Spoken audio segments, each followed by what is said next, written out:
Dan Perry here with another Dan on Tech Python video.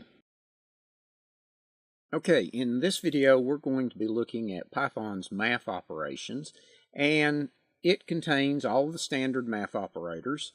We've got addition, subtraction, multiplication, division, plus the minus sign, asterisk for multiply, slash for divide. We also have modulus, which is the percent sign. The modulus is the remainder of an integer division. If we want just the integer part of an integer division, we do a double slash. We can raise things to an exponent or to a power with double asterisk. And if we need to control the order of operation, we use parentheses. So let's look at some of those. Here I am in idle, and if I say, for example, 5 plus 6, it tells me 11. Exactly what we would expect. 6 minus 5 should give me a 1.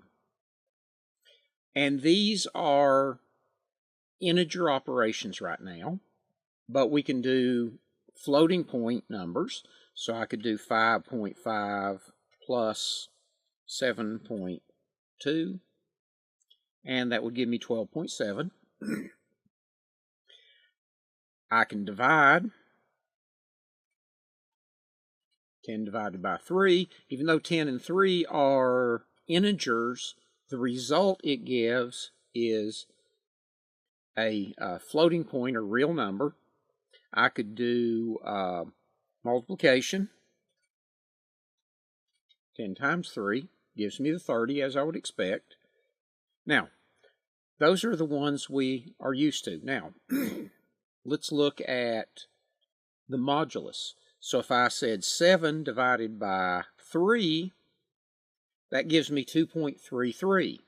But if I do 7 and the percent sign for modulus 3, that gives me 1. If you take 7 and divide it by 3, but only look at the integers, it will go 2 times with a remainder of 1, and that's what the 1 is. Now if I do 7 slash 3, that should give me 2. 2 is the integer portion, so 7 divided by 3 in integers will go 2 times with a remainder of 1. So we do have the ability to get just the integer portion or the remainder. The remainder portion is very useful in dealing with cryptography and such. The integer portion we need a lot of times when we want the results to be an integer when we're working with integers. Now, sometimes though we need to do more complex operations. So if I said 3 plus 4 times 5, what would the answer be? Well, if you remember from math, if you'd follow the rules of math, you would do the multiplication first, 4 times 5 and get 20, and then add the 3 for 23. What's Python going to do? Well, 23, it follows those same rules. Multiplication and division are done first, followed by addition and subtraction. If I want to control the order, I can use parentheses. So if I put 3 plus 4 in parentheses times 5, now it'll add the 3 and 4 together, give me the 7, and multiply that by 5 to give me the 35. So I can control the order of operation. There are some things, we've talked about Python's philosophy a little bit, and to do things in the Pythonic way, that first one, the 3 plus 4 times 5, because the 4 and 5 are done first, they would say do the 3 a space plus 4 times 5 with no space, saying that 4 and 5 are done first. Python, as far as the interpreter goes, doesn't care, but to do it the Pythonic way, we would do it that way. If we did the next one, we would do the 3 plus 4 in parentheses, and then we would space and do the times 5. And that still will give me the same answer, but that is the Pythonic way. So let's do a little Easter egg here on the math. Those are the basic math operations we have. Now, one of the things I'm not going to cover here, but it will do, Python has built-in complex numbers. So if you're doing engineering and you need complex numbers, Python has a complex data type and will do complex math, but we're not going to get into it here. But here's the little Easter egg. If you type import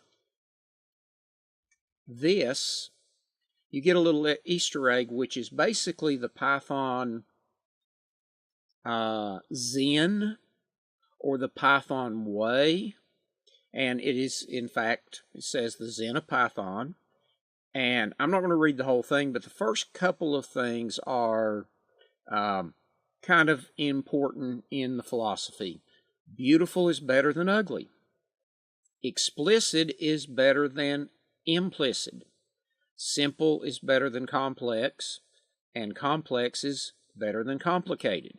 If you try to think in that way and write your code basically to keep it easy to read, the beautiful, simple when possible, makes it also easy to read, that's going to help. And a couple of them down, it says readability counts. And if you follow those first parts, it will, it helps.